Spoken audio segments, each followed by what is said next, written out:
Coming up on Market to Market. Devastating storms pummeled the nation's midsection. Mother Nature taps the brakes on an annual rite of spring. And how the simple act of planting a tree grew into a worldwide movement. Those stories and market analysis with John Roach next. Funding for Market to Market is provided by Grinnell Mutual. You think differently about a customer when you stand in the middle of his dreams. We work to make sure you get covered right. Grinnell Mutual, a policy of working together. Information on finding an agent near you is available at grinnellmutual.com. And by Sukup Manufacturing Company, offering a full line of grain drying and storage equipment and steel buildings. Sukup Manufacturing is on a mission to protect and preserve your crop and the tools that produce it.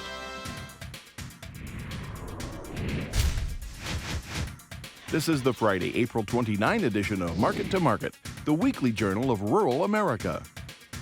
Hello, I'm Mike Pearson.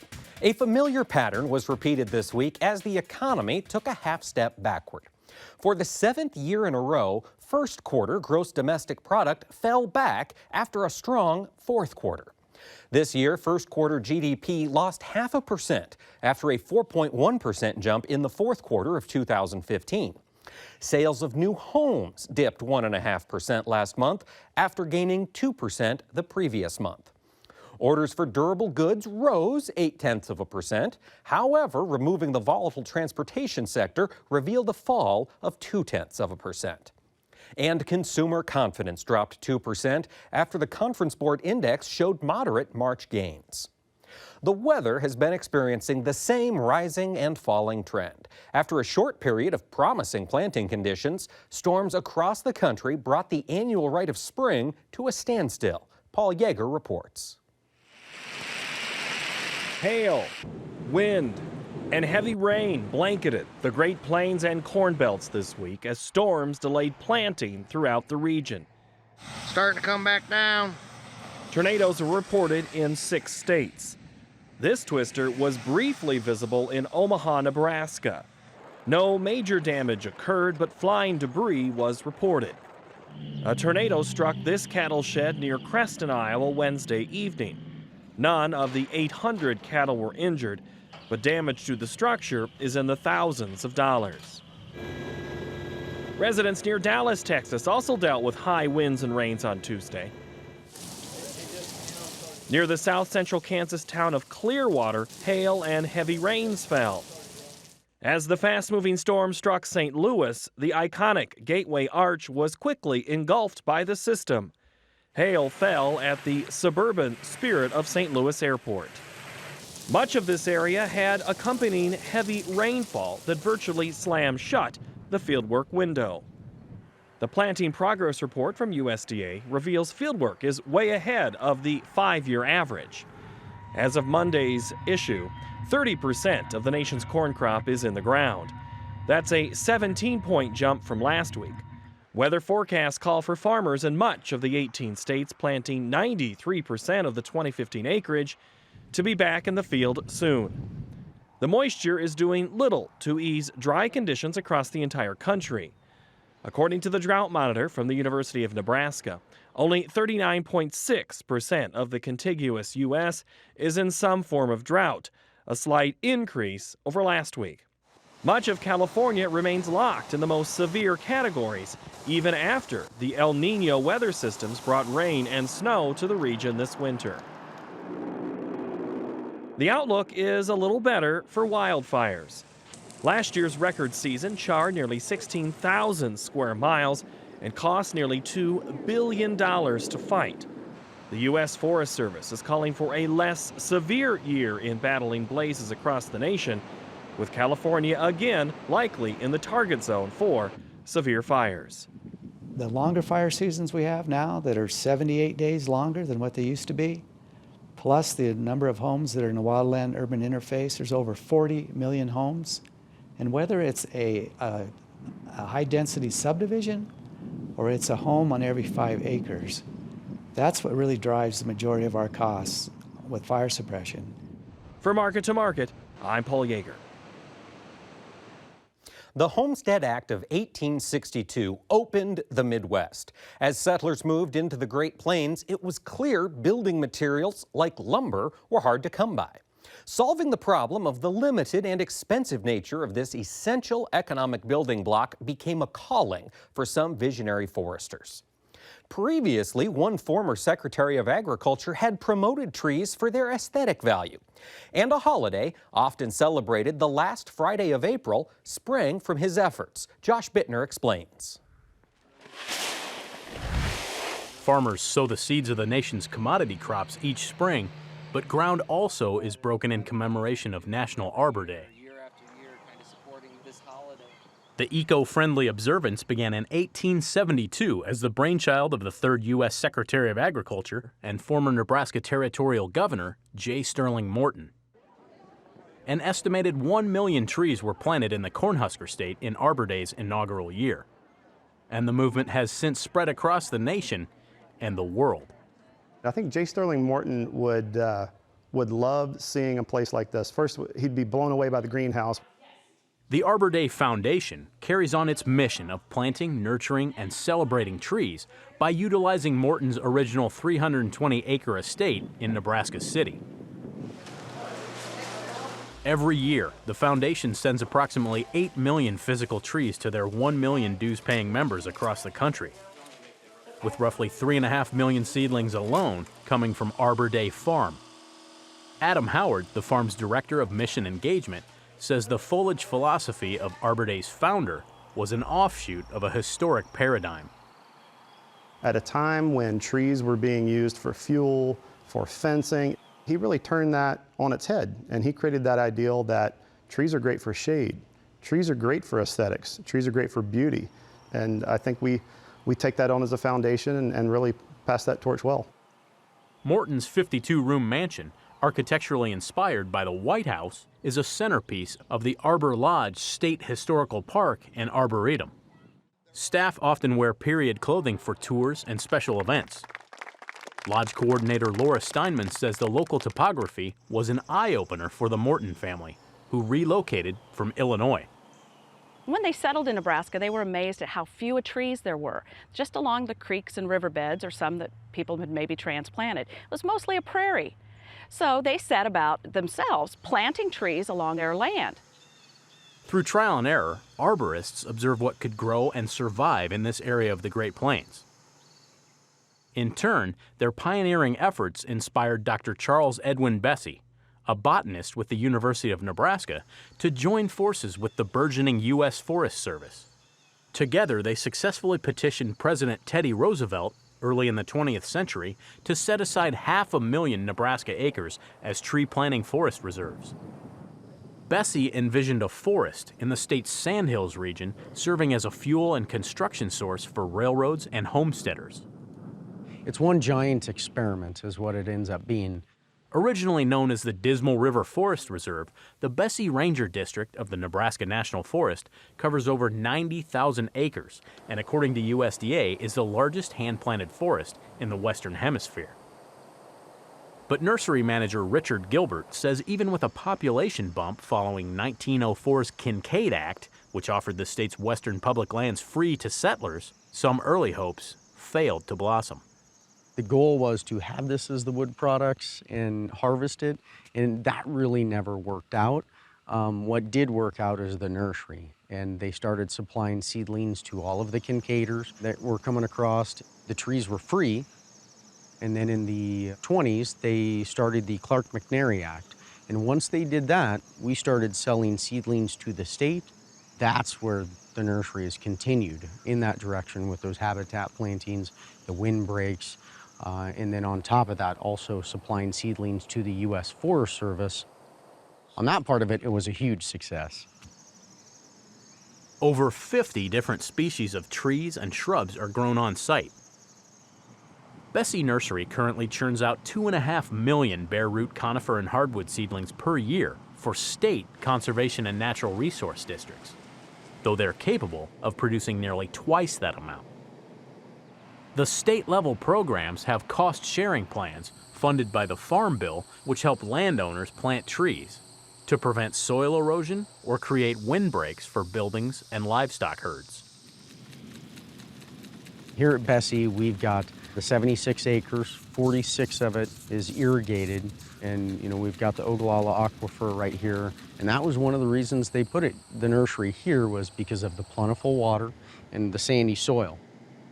For a bare root crop, you can get seedlings out of here very easily. Central to the mission of federal nurseries like Bessie is maintaining and replenishing the nation's forested areas. The Forest Service breaks the country into 9 regions. Each is served by one of 6 federal nurseries. Bessie is the first and oldest of its kind and serves the Rocky Mountain region, also known as Region 2, which includes Nebraska, Kansas, and majority parts of Colorado, South Dakota, and Wyoming. USDA requires its nurseries to have a 10-year seed plan for catastrophes like extreme weather events, wildfires, and invasive insect infestations.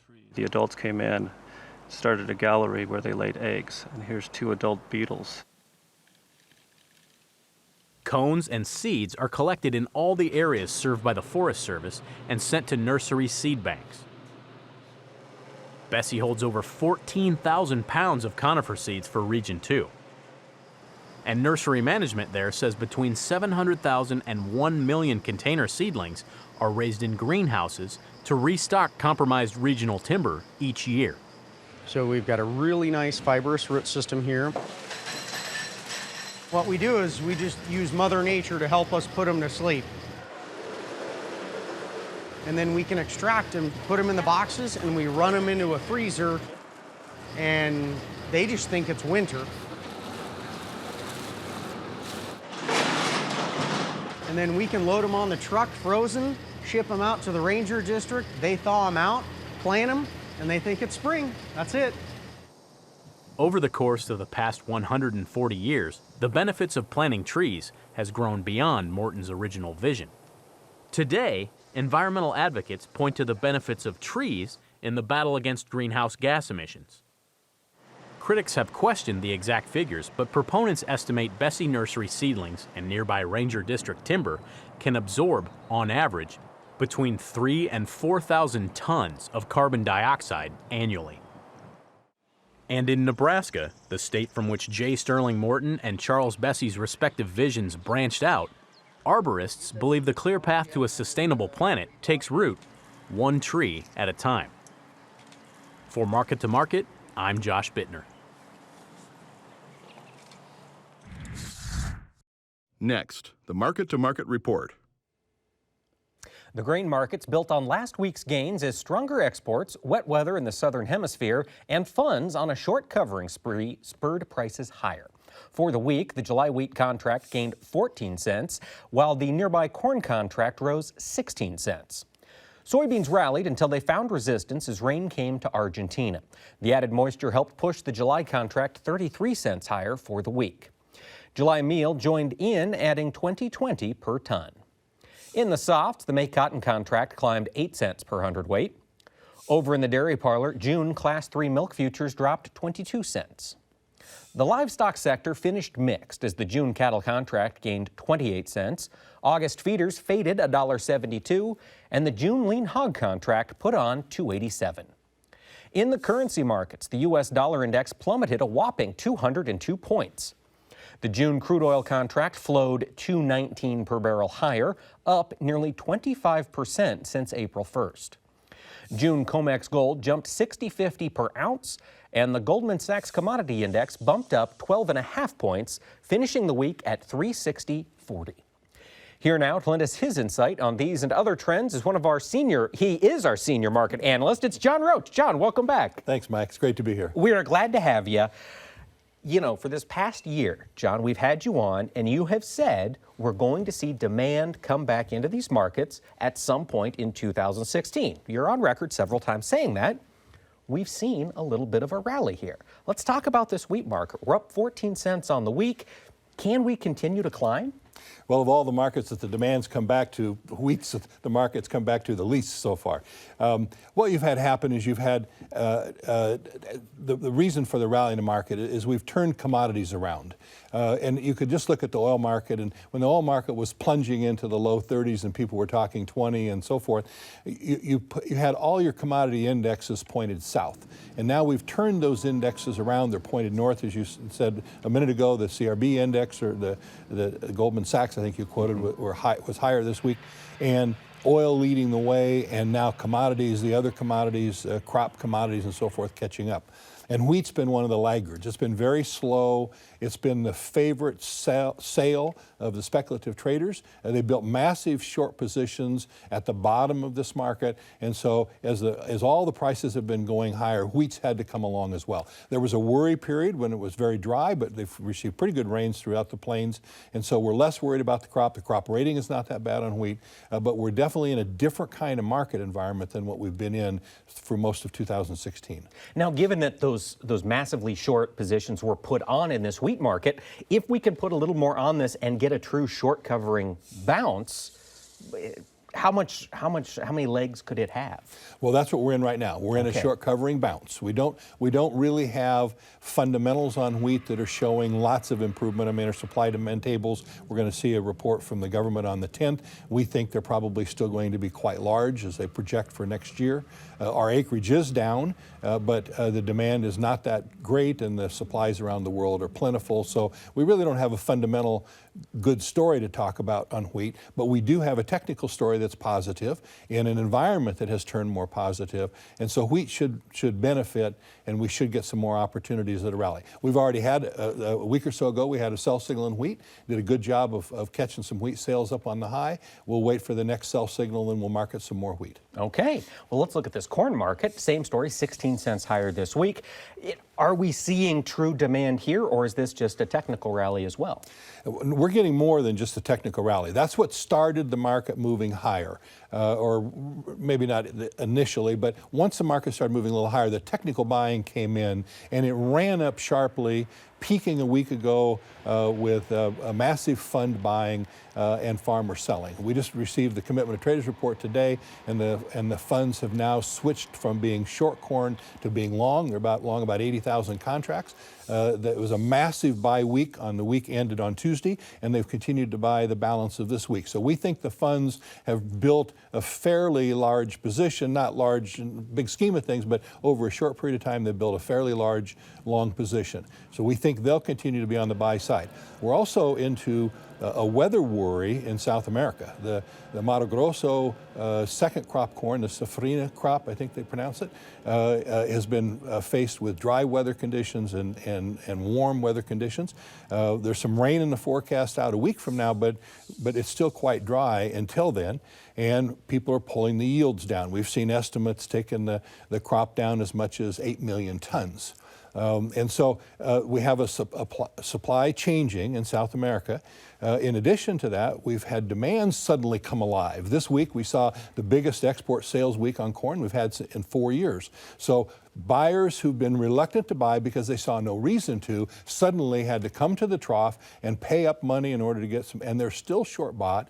And I think we have taken in a lot of the farmer selling on these rallies, and I think we might have expired most of that farmer selling. And so I think we have to go a notch higher to get to farmer selling again. So I'm positive on corn, thinking we can move a notch higher here over the relative short term. So you're not in a sell signal as we speak. You're hoping one comes here in the short term. We expect one in the next week or so. Okay. We had one a week or so ago when the market peaked, and then we lost it, and now we're in the waiting game, waiting for it to come back here in the next week or so. Okay. Soybeans. Old crop soybeans, just crazy. New crop, not quite as fun to watch, but still climbing pretty steadily. Same story there? Well, the soybean market actually started the whole process of moving higher. And what really hit the soybean market, and to a lesser degree, but also importantly to corn, is the value of the dollar sank, and the value of the real, the Brazilian currency, rallied sharply. And again today, the real was up 1.3%. So if you think in terms of competitive situation, 1.3% on a $10 soybean market is 13 cents a bushel just in currency realignment. So if we're going to remain in parity with Brazil, as the currency moves, so do our soybean prices, and the Brazilian real is moving stronger, and that's hurting their ability to export, and it's helping ours. Okay, as we plan out our new crop sales, how many bushels or how sold should farmers be today on new crop beans? Barely. Okay. You know, we are at low prices. If you print out a monthly chart on soybeans and look at where we are in relative to the last 10 years, you'll soon see that last year was the cheapest year in 7 years on soybeans. And so we're clear down at very low price levels. And although we've rallied quite a little bit, we haven't rallied as much as we normally do in the spring. So we think there's still opportunity. We think that market still has some more upside to it. And it's a similar situation where you have beans being raised in Brazil that need to have the rain, and then we've had too much rain in the Argentine beans where they haven't been able to harvest. So we have some fundamental situations, the currency situation, as well as an environment that's in a more positive vein. And so all those things are working in our favor right now. Do you anticipate the dollar to keep sliding downwards or at least holding steady? We broke into new lows, new lows for 2016 today. We're, I think, within just a little bit of the low we had during all of 2015. And so we're not very far away from looking backwards and saying, holy cow, 2015 might have been the aberration, and maybe we shouldn't look for a strong dollar in 2016. A lot's going to depend on what the Fed decides to do with interest rates. A lot depends on what's going on in other parts of the world and the currency relationship. But at the moment, the dollar continues to be weakening, and until that changes, we think it's positive to our crop markets. You bet. It's at least not a headwind. Exactly. In the cotton market, saw a fairly stable week. Do you have any thoughts as where cotton could head in the short term? We think higher. Same kind of situation. The environment is positive. There's some problems in trying to get stuff planted when it's been so cotton picking wet down south. And the supplies in China that have been hanging over the market, they're now starting to move them into the system, and they turn out not to have the quality people want. And so suddenly that big anchor that's been around the neck of the market is not maybe the anchor that we thought it was going to be, because it's not quality product. Okay. Well, let's take a look at the livestock markets. We've got a question here from one of our Twitter followers. This is from Gary at Gary G. Vetter. He's wondering, where will this cattle market go? And then he's got a more specific question. He says, should we be buying puts to ensure only $150 a head loss for later this year?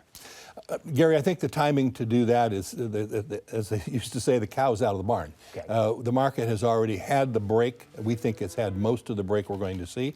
We think that the market should stage some recovery. What happened this week that really shocked people was the 50% grind beef dropped 25 cents a pound. Just boom, it just dropped, and it took the cutout down that much. And so it just scared everybody, because now is when we should have strong demand for hamburger season coming up, and the cheaper prices really shocked people. But we think the market's kind of washed out. We think that people have been borrowing ahead. We've had good basis levels on fed cattle being finished, and so people have borrowed ahead. And so we think we're creating better prices out ahead. Okay, kind of seeing that same range we've seen where we oscillate up into the mid-30s and then come back down to where we are today, and range bound? I think we're down in the bottom side of that range, and I think we will stage some recovery from here, and we'll move better. And remember, we're moving into May. May is usually a much better month for pricing than April. Do you see that same story happening in the feeder cattle market, John, as we take a look at the break that's had over the past 3 weeks? Well, it depends on the corn. Obviously, the feeder cattle market is going to get torn between the fat cattle market and the corn prices, but currently, feeder cattle prices are too high. People are taking cattle out of the lot and they're losing $250 a head. If you put cattle in the lot, you can pencil them in losing $100 a head. And so it's really hard to justify buying the feeder cattle at these kind of price levels, and I think that the feedlots are going to resist. They've had too many months of bad closeouts. I think they're just going to resist, and I think they'll push the feeder cattle and to fat cattle margins. They'll improve those margins. They need to improve them somewhere, somehow. Somewhere, somehow. Okay. And I don't think they're going to get the help in the corn market. And so I think they'll get some help in the fat cattle market, and I think the feeder cattle probably need to stay where they are or cheapen a little. Okay, cheapen a little. You don't see a $20 break in feeder cattle. Okay. No. Well, now let's talk hog market. Saw additional strength this week in lean hogs, 287 to the upside on the week. We continue to power higher. Is this another sign to you of growing domestic and international demand? Well, we're seeing it in pork. We're not seeing it in beef. And so I don't know how you can kind of look at the protein markets, and we're worried about the poultry market because we see bigger numbers coming there. And so we think there's a lot of competition, but pork has done a good job of being able to find its spot in there with the consumer. And it's enjoyed better demand. It's enjoyed better demand from overseas, primarily from Mexico, actually. And so we think the hog market can ratchet itself up a little bit as well. In fact, as we think the hogs will have a better opportunity here than the cattle right at the moment. If we do get a little more, call it a couple, $3, $4, $5, how aggressive do we need to be in putting risk management on place in the hog market? I think we need to be very aggressive. And I think the same thing really applies to Gary, I think, that asked the cattle question. On strength, you need to be looking at your insurance opportunities to buy puts or some sort of risk management, because the livestock business has been a really difficult business, and so we need to be very careful. We think, particularly in the hogs, that after a strong May into June, that we could really have a tough August, September, October. Okay. So we really want to make sure we get hedges in place. Okay. Well, John Roach, we've got 5 seconds to go. Crude higher or lower at the end of next week? Higher. Higher. We're going to see some strength continue. Markets continue to want to move higher. Okay. Well, John Roach, thank you so much for taking the time to join us here on Market to Market. Thank you very much, Mike. That wraps up the broadcast portion of Market to Market, but John and I will keep the market discussion going and answer more of your questions during Market Plus, which is available on our website. And seek us out on Facebook at facebook.com/IPTV Market. You'll find links to some of our videos, and you never know when we might go live for a behind-the-scenes report. And join us again next week when we'll look at one Midwest entrepreneur who is working to revive an Old West icon. So until then, thanks for watching. I'm Mike Pearson. Have a great week.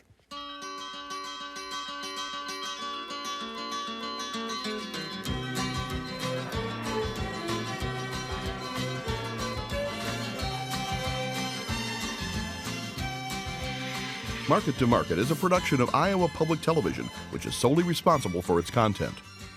Funding for Market to Market is provided by Grinnell Mutual. You think differently about a customer when you stand in the middle of his dreams. We work to make sure you get covered right. Grinnell Mutual, a policy of working together. Information on finding an agent near you is available at grinnellmutual.com. And by Sukup Manufacturing Company, offering a full line of grain drying and storage equipment and steel buildings. Sukup Manufacturing is on a mission to protect and preserve your crop and the tools that produce it.